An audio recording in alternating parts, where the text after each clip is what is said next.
चौकीदार हत्या मामले में गया एसएसपी ने किया खुलासा। बेटा निकला बाप का हत्यारा। बड़े बेटे ने ही कॉन्ट्रैक्ट किलर को सुपारी देकर बाप की कराई थी हत्या। पुलिस ने बड़े बेटे सौरभ और शूटर लालू यादव समेत षड्यंत्र में शामिल अरविंद कुमार और सिम बेचने वाली महिला राधा देवी को किया गिरफ्तार। ये 3 दिन पूर्व जो है अलीपुर थाना अंतर्गत जो है चौकीदार की गोली मारकर हत्या कर दी गई थी। उस कांड का जो है अनुसंधान के क्रम में उद्भेदन कर लिया गया है और अनुसंधान के क्रम में ये पता चला है कि जो चौकीदार मृतक जो थे उनके बड़े पुत्र जो कांड के वादी भी हैं सौरभ कुमार, उन्हीं के द्वारा जो है पैसा देकर और अपने पिता की हत्या करवाई गई थी।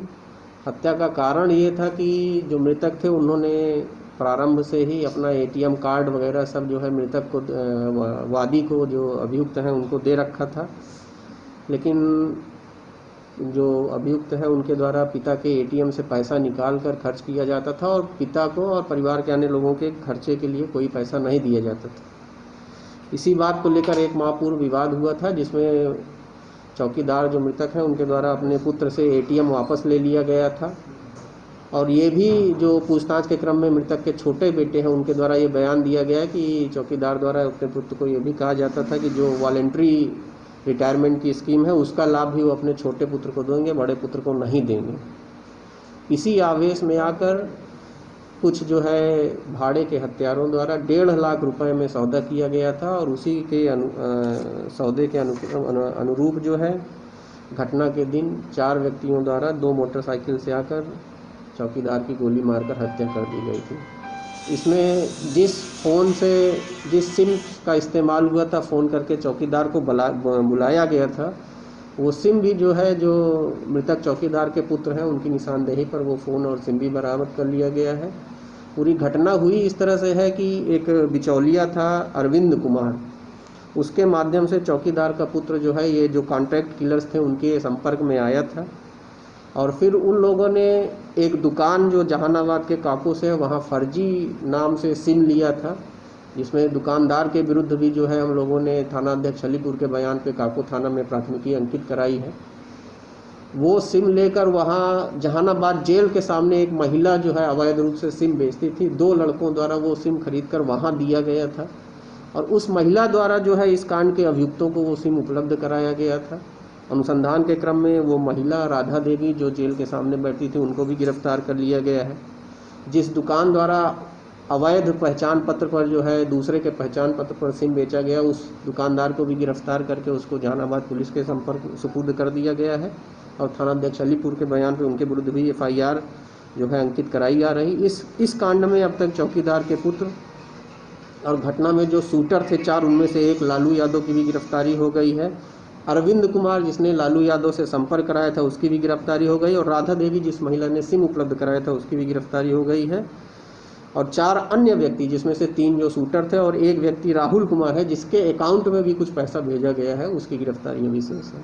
नहीं, ये जो इसमें एक पप्पू यादव उर्फ नाथ जी हैं जिनका काफ़ी आपराधिक इतिहास बताया जा रहा है, वो घोसी थाना क्षेत्र के रहने वाले हैं। उनका आपराधिक इतिहास हम लोग अभी इकट्ठा कर रहे हैं और अन्य 1-2 लोग हैं उनका भी आपराधिक इतिहास बाहर बताया जा रहा है, लेकिन अभी उनका आपराधिक इतिहास हम लोग मिला नहीं, हम लोग उसको भी प्राप्त करने के लिए प्रयास करते हैं। गया के इमामगंज थाना क्षेत्र के बिशुन बिघा ग्राम में 7 निश्चय योजना के तहत गली पक्कीकरण का कार्य की निगरानी कर रहे अंचलाधिकारी व इमामगंज थाना की पुलिस पर ग्रामीणों के एक पक्ष ने किया पथराव में अंचलाधिकारी व थानाध्यक्ष बाल बचे।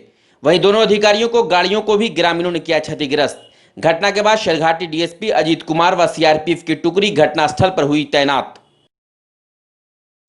गली के लिए सर, गली ईटा सोलिंग हो रहा था। भाई बड़ा बाबू CO साहब, मुखिया, वार्ड सदस्य 5।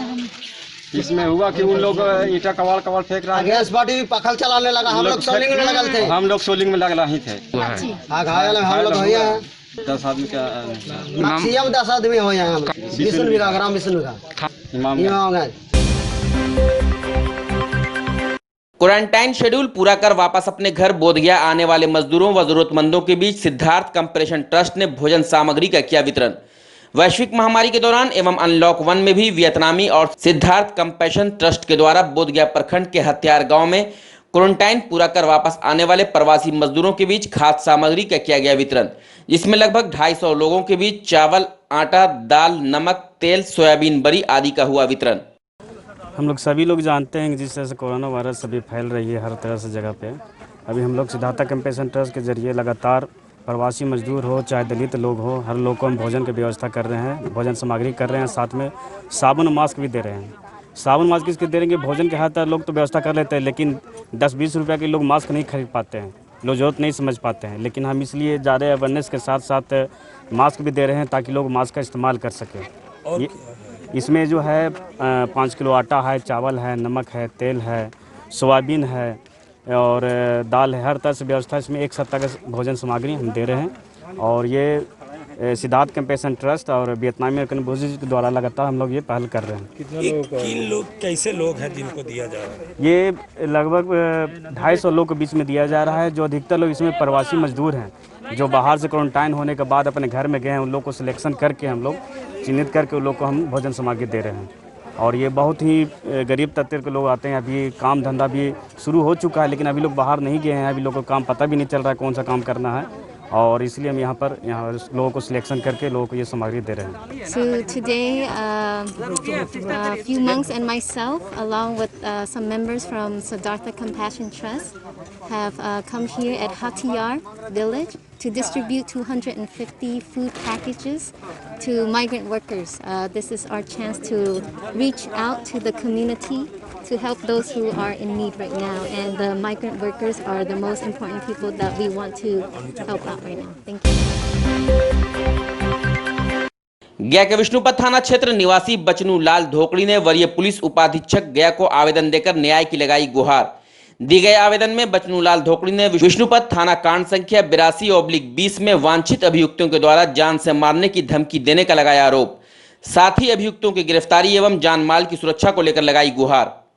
2/5/2020 के हमारी बच्ची के ससुराल में हत्या हो गया। हत्या के 2 घंटा बाद हमको सूचना, 1.5 से 2 घंटा सूचना मिला, हम गए तो मरे हुए अपने बेड पर पड़ी हुई थी। तो हमको वहाँ पर कुछ लोग उधर के नीचे उतार दी, फिर हम अज्ञान हो गए, हम लोग को घर पहुँचा दी। पुनः हमने पुलिस चिल्लाया, उस वक्त पुलिस आधा घंटा बाद आई, हम नहीं देखे।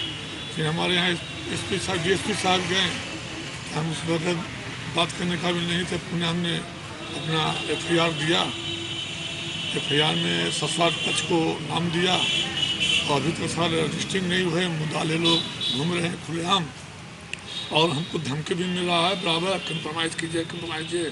हमारा एक नाती है 3 साल का, वो भी सर खतरा हम महसूस कर रहे हैं, जबकि FIR में इस चीज़ को हमने दर्शाया है नाती के बारे में, तो उसको भी खतरा है। और नाती के भी वो अपना इधर उधर भागे चल रहा है, लिए चल रहा है, लोग से कहवा रहा है कंप्रोमाइज़ कीजिए, बहुत दबाव दे रहा है। हमारे पास एक दिन फ़ोन आया, 5 बार हमने रिसीव नहीं किया उसका। फिर उसका भाई एक दिन फ़ोन किया, कंप्रोमाइज़ कीजिए, उससे हम रिसीव बातचीत हुई थी, हम कहा कि आप हत्यारा हैं, कंप्रोमाइज़ नहीं करेंगे। हम चाहते हैं सरकार से कि उनका जल्द से जल्द गिरफ्तारी हो, और हमको भी अपना खतरा महसूस कर रहे हैं। हमारे बच्चा नौकरी करता है कोर्ट में, उसको भी खतरा है सर। इसे हम प्रशासन से मांग करते हैं कि जल्द से जल्द गिरफ्तारी किया जाए। लोग मूर्चा गली, थाना विष्णुपद, जिला गया के रहने वाले ससुराल पक्ष हैं। गिरफ्तारी से हम सर सीनियर से मिले, सिटी साहब से मिले, DSP साहब से मिले, गुप्तेश्वर पांडे DGP को हमने लिखित भेजा, सबसे मिले, सबसे अस्पताल से मिलता है अरेस्टिंग होगा, मगर अभी तक सर इसमें कोई न्याय हमको नहीं मिल रहा है। हम उसमें खतरा महसूस कर रहे हैं। हम चाहते हैं कि जो भी अभियुक्त हैं 5 लोग, इसमें सभी का जल्द से जल्द गिरफ्तारी हो, तो हम कम से कम अपने चैन से जिए।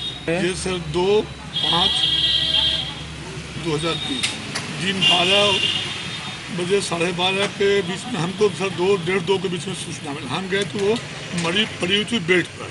अब लोग कहते हैं फांसी, तो जितने भी उनका परिवार हमसे कहे कि सोए के सोए रह गया, और सर रिपोर्ट आता है फांसी का। हमसे वो दामाद फिर बोला, उस दिन था, हम गए तो भागना शुरू हुआ, पुलिस चिल्लाएं तो लोग भागने लगे। हम किए हैं और उसमें हत्या किया गया है सर। ये पूर्ण विश्वास है, गला में दाब कर हत्या किया गया है। हमारी लड़की फांसी नहीं लगाया, वो ऐसा लड़की नहीं थी। और दहेज के लिए हमको बहुत प्रताड़ना किया गया, 5 लाख का डिमांड पेमेंट से हुआ, बीच में 10-20 हज़ार 2-3 बार हमने दिया। और ऐसे तो हम लोग सर 100-200 500 करीब हर वक्त दिया करते थे, मगर थोक में 20,000 10,000 2-3 बार हमने दिया। उसको अपने समझी से हमने जाकर हाथ जो के माफ़ी मांगा कि हमको अब औकात नहीं है, इसके बाद में कुछ होगा तो हम दे सकते हैं, कि हमको 1,50,000 अब देने का औकात नहीं है। हमने बहुत प्रार्थना की। गया के कालीबाड़ी स्थित श्री श्री क्लिनिक के द्वारा कोविड-19 की रोकथाम को लेकर लोगों को जागरूक करने का प्रयास है जारी। इस संबंध में डॉक्टर अभिषेक कुमार सिंह ने लोगों से अपील करते हुए कहा कि सावधानी ही कोरोना संक्रमण को रोकने का है बेहतर विकल्प। उन्होंने कहा कि जब तक कोरोना की वैक्सीन नहीं निकलती तब तक लोग सोशल डिस्टेंसिंग का करें पालन, साथ ही सरकार के द्वारा जारी गाइडलाइन का आवश्यक रूप से करें पालन। देखिए, सरकार ने लॉकडाउन में ढील दी है, इसका मतलब ये बिल्कुल नहीं है कि ना तो जिस बीमारी की वजह से ये इतना लंबा लॉकडाउन ना कि हमारे भारत देश में बल्कि पूरी दुनिया में हुआ, और वो महामारी अभी भी जारी है, लोग अभी भी उससे मर रहे हैं। फ़र्क बस इतना पड़ा है कि संक्रमण जो हो रहा है वो अब कुछ हद तक हमारे देश में जानलेवा नहीं हो रहा है, लेकिन इसका मतलब बिल्कुल नहीं है कि हम लोगों को कोरोना को हल्के में लेना है या कोरोना से डरना नहीं है। जब तक इसकी कोई वैक्सीन नहीं बन जाती या जब तक इसकी कोई कारगर दवा बाज़ार में नहीं आ जाती या सरकार द्वारा प्रमाणित नहीं हो जाती, तब तक अभी जो कोरोना का बचाव वो यही है कि हम एक दूसरे से एक अच्छी दूरी बना के रखें। जैसा कि प्रधानमंत्री ने कहा था, 2 गज की दूरी, 2 हाथ की दूरी बना के रखें।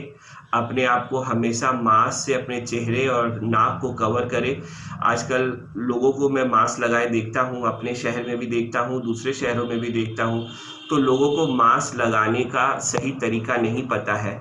मास्क लगाना है जिससे आपका जो नाक है और उसके दो छिद्र हैं वो भी कवर, यानी कि वो भी ढके हुए रहने चाहिए। लेकिन लोग जो मास्क लगाते हैं वो नाक के नीचे लगाते हैं, जो बिल्कुल गलत तरीका है और उससे आप संक्रमण से बच नहीं पाएंगे।